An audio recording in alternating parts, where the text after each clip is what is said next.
Olá, meus queridos, sejam muito bem-vindos para mais uma aula aqui no canal da professora Alciele Nobre, o canal mais completo de redação para preparar você a elaborar uma redação padrão Enem com temas atuais e direcionando para que você possa realmente realizar uma dissertação, elaborar uma dissertação 1000. Então, vejam só. Na aula de hoje eu separei um tema interessante e atual, voltado para o eixo economia, mas também o eixo sociedade, social, pois nós vamos falar sobre os direitos do consumidor. Veja só o recorte temático, a vulnerabilidade dos direitos do consumidor no Brasil. Bem interessante tratar essa pauta pensando nas questões que envolvem aí as causas desse problema e nas questões que estão relacionadas aos efeitos dessa questão. Nós estamos falando aqui de vulnerabilidade. O consumidor, na relação de consumo, é um ser vulnerável, tá? Primeiro ponto que a gente precisa compreender. Mas vamos entender aqui numa linha, talvez uma linha do tempo, mas uma organização de ideias também, sobre essa questão dos direitos do consumidor para essa redação. Vamos começar esta aula contextualizando o tema. Vale entender que a relação de consumo no Brasil, né, e eu acredito que no mundo todo, mas vamos particularizar aqui no Brasil, começa no momento em que se dão as revoluções industriais. A gente vai pontuar a segunda revolução industrial, tá? Final do século XIX, início do século XX, mas ela não foi muito impulsionada, como na Europa foi, mas foi a partir do governo de JK, na metade do século XX, que a indústria ela foi impulsionada, aumentou, né? Foi um governo que houve uma expansão neste governo da industrialização. E o que isso tem a ver? A partir do momento que a indústria passa a produzir em larga escala, muitos produtos estão aí disponíveis para serem vendidos. Inicia-se aí o entendimento na relação de consumo. Então vejam só, de início não havia nenhum direito que garantisse a proteção ao consumidor. A relação de consumo ela surge e não existia nenhuma lei que protegesse as pessoas quando compravam um determinado produto. Eu estou falando aí de um contexto histórico do período de JK. Em 1988, na Constituição Federal, eu destaquei aqui nessas informações, no artigo 5º, no inciso 32, que já tem, né, um destaque aí nesse inciso, que o Estado proverá, na forma da lei, a defesa do consumidor. Isso em 88. Em 91, o Código de Defesa do Consumidor é celebrado, tá? Em 1991. Então, nós temos ainda uma lei recente, né? Mas uma lei muito importante para a proteção do consumidor. E em que se baseia o Código de Defesa do Consumidor, conhecido CDC? É um ordenamento jurídico brasileiro, um conjunto de normas que visam prioritariamente proteger os direitos do consumidor, bem como disciplinar todas as relações e as responsabilidades do fornecedor, que aí pode ser o prestador de serviços ou o fabricante, com o consumidor final, estabelecendo padrões de conduta, prazos e penalidades, caso haja necessário. Então, essa é a relação. Nós não tínhamos, no início da relação de consumo, nenhuma lei que protegesse o consumidor e com o avanço do ordenamento jurídico no Brasil, pós-Constituição Federal, nós tínhamos um CDC. Então, ele reconhece que, primeiramente, o consumidor ele é vulnerável nessa relação, ele é mais suscetível a sofrer algum dano, a ser lesado, né? A ser prejudicado na compra de um determinado item. A primeira coisa que o CDC prevê é isso. Por isso que ele tem esse objetivo de atender às necessidades dos consumidores, de um respeito à dignidade. Um outro ponto também importante é do respeito à saúde. Por isso que tudo quando é relacionado a alimento, relacionado a cosmético, até outros equipamentos como brinquedos ou equipamentos de atividade física, tem que ter um padrão e tem que estar adequado a normas para não causar prejuízos ao ser humano, tá? Então, esse CDC, ele prevê tudo isso em defesa do cidadão. Outro ponto interessante que dentre os direitos do consumidor, nós temos, além da proteção na relação de consumo, a proteção à vida, a proteção à saúde, nós temos também a educação para o consumo, que se prevê sobre isso, e a gente não percebe isso na sociedade, a informação adequada sobre o produto, a proteção à propaganda enganosa também é crime, o direito à indenização quando a pessoa é lesada, o acesso à justiça, e vale salientar também que os serviços públicos também devem ser oferecidos de acordo com os direitos do consumidor. Então é esse o contexto que a gente precisa primeiro entender, já que se fala de lei, sobre os direitos do consumidor na relação de consumo. Um outro ponto também que existe, que é pertinente, e o consumidor precisa estar atento a isso, é o vício oculto. Então, não se entende, não se aceita que um determinado equipamento se estrague, né? Ou que em um curto tempo, ou que na relação ali da compra e venda, algum defeito, o consumidor não percebe e leva para casa um produto que está quebrado, que está danificado. Então, existe o vício oculto e é algo interessante, uma educação para o consumo, ter conhecimento sobre isso. Então, e o Código de Defesa do Consumidor, ele avalia esses vícios ocultos, né, de produtos que vai aí atingir o consumidor. Existe o vício oculto aparente, aquele que se percebe, um objeto quebrado, alguma coisa ali danificada, e existe aquele vício oculto que está no produto ocultamente mesmo, que só se manifesta depois de um certo tempo de uso. Vamos supor, você compra um equipamento que é para durar 4 anos, com 8 meses esse equipamento está estragado, danificado, não funcionando mais. Então, o direito do consumidor também prevê proteção ao cliente no tocante a isso, tudo bem? Então, vejam só, contextualizamos aqui, nós temos uma noção do que são esses direitos, a quem atende, como atende, quais são os princípios. A gente também não vai, nesse contexto, esquecer do PROCON, que é um órgão de defesa do consumidor de níveis, que atende na esfera estadual, mas é importante entender os limites do PROCON. O PROCON orienta, o PROCON esclarece os direitos, mas a judicialização tem que ser a justiça, tá? Para não dizer que o PROCON não resolve nada. Ele orienta, ele pode ter algumas sanções, aí algumas penas, mas no final, as determinações de um direito, de um determinado direito, será no processo judicial mesmo, aí precisa da justiça, certo? Numa redação é muito importante que você fique atento a um repertório que você vai usar. Como nós estamos falando da relação de consumo, é interessante pensar nas revoluções industriais. Eu penso assim, esse processo da indústria avançou o consumo porque a produção em larga escala, muitas pessoas passaram a comprar mais. E comprando mais, nessa atual sociedade de consumo, se não houvesse leis que trouxessem defesa do consumidor, nessa relação de vulnerabilidade, porque é uma relação vulnerável, nós não teríamos proteção alguma e haveria muitos danos, muitos eram negligenciados, muitos acabariam sendo afetados negativamente. Então é interessante, né, pensar nas revoluções industriais, no Brasil, principalmente no período da segunda Revolução Industrial, que é no governo de JK, é interessante fazer uma análise dessa forma, é muito criativo iniciar o texto, inclusive, com uma alusão histórica. Eu trouxe aqui outros dados também, algumas citações, as citações são bem satisfatórias. Tem uma citação do Rui Barbosa que vocês não precisam usar por completo, mas dá para filtrar alguma coisa dessa citação e aplicar no texto. Onde quer que haja direito individual violado, há de haver um recurso judicial para debelação da injustiça. Este, o princípio fundamental de todos, da Constituição, de constituições livres.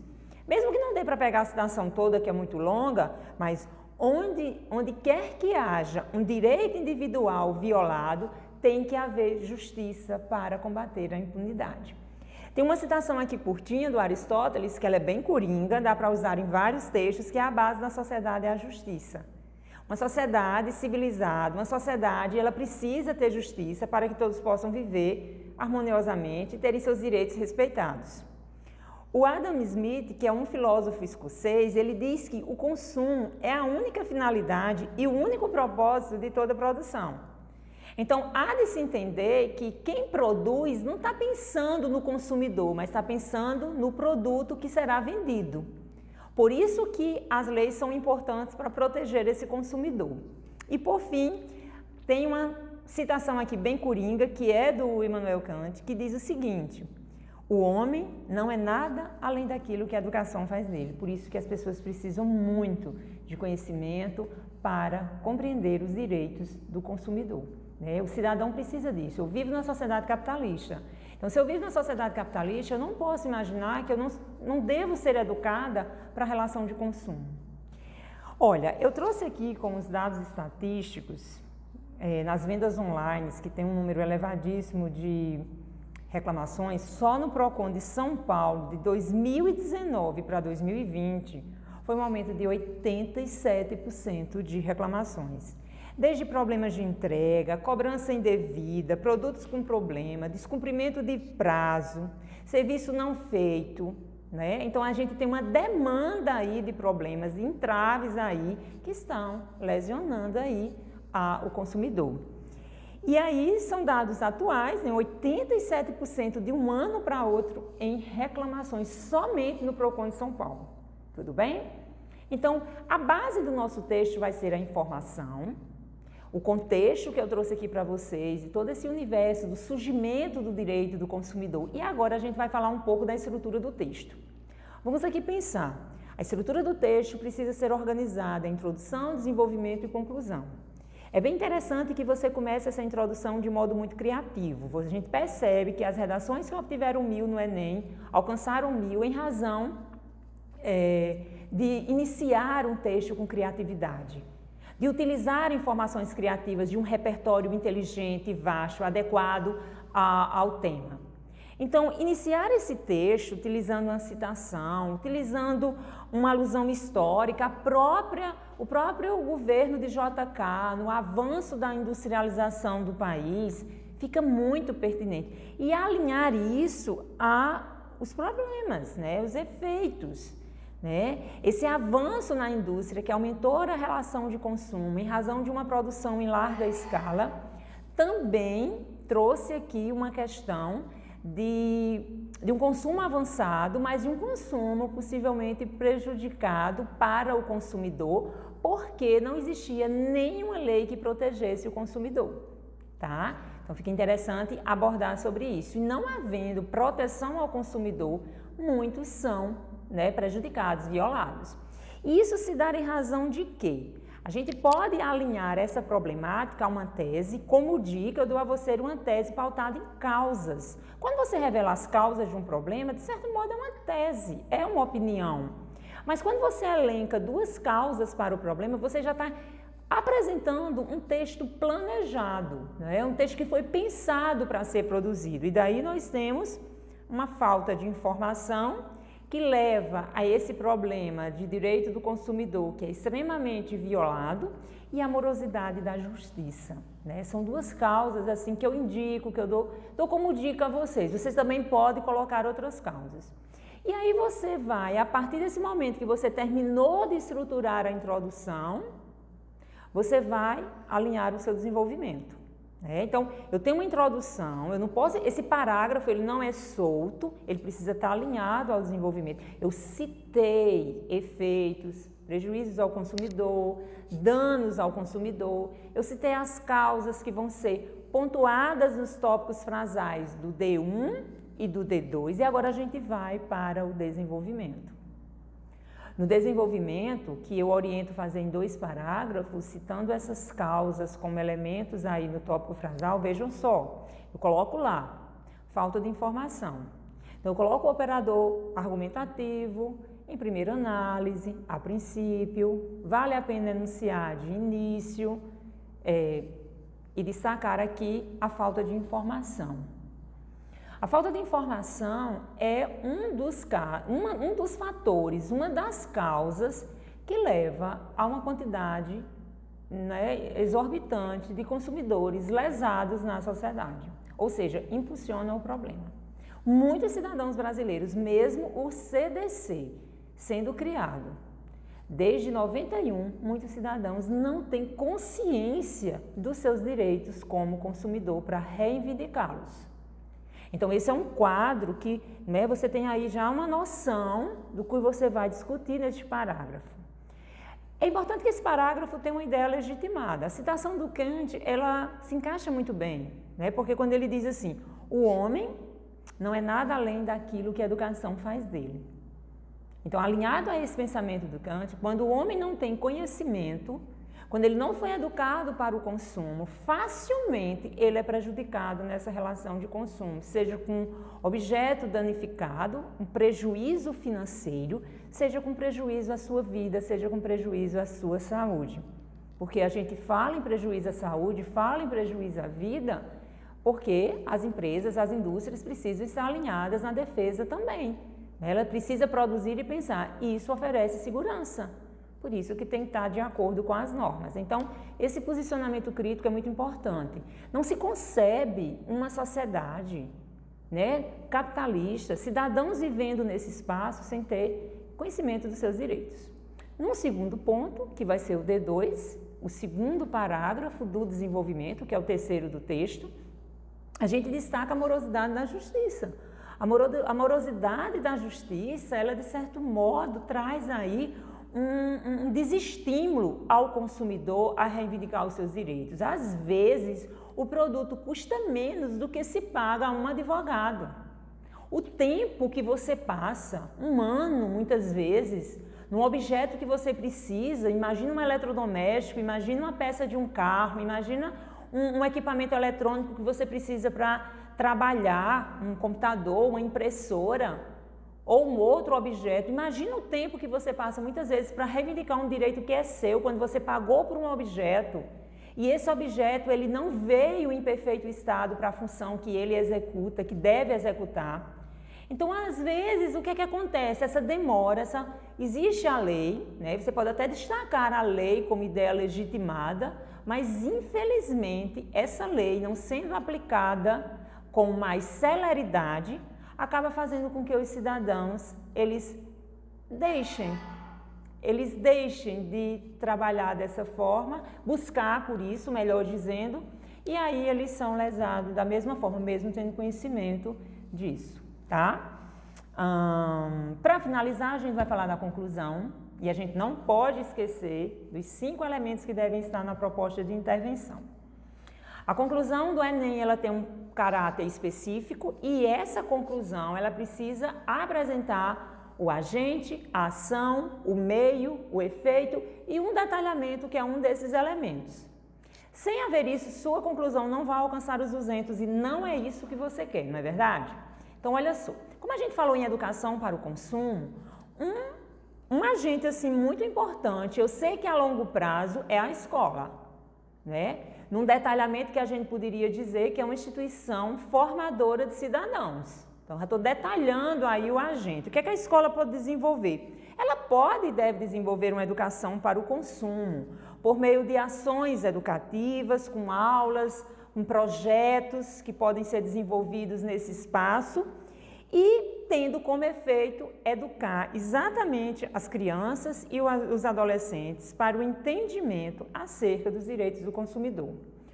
Um outro agente também pode ser a mídia. A mídia tem um alcance em potencial. Ela pode estar a todo tempo chamando a atenção de todos ali que assistem. Eu digo a mídia, pode ser as redes sociais, a TV, para que as pessoas saibam dos direitos que assistem a elas no tocante ao consumo, a relação de consumo. Então, foram esses pontos que eu quis trazer aqui para vocês. Eu espero que vocês tenham gostado da nossa aula. Eu não disse lá no início, eu não convidei você a se inscrever no nosso canal. Se inscreve aqui no nosso canal, deixa um like, comenta aqui a nossa aula, para que você possa, tá?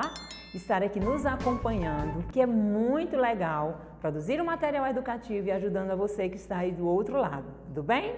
Então, ó, um abraço e até a nossa próxima aula.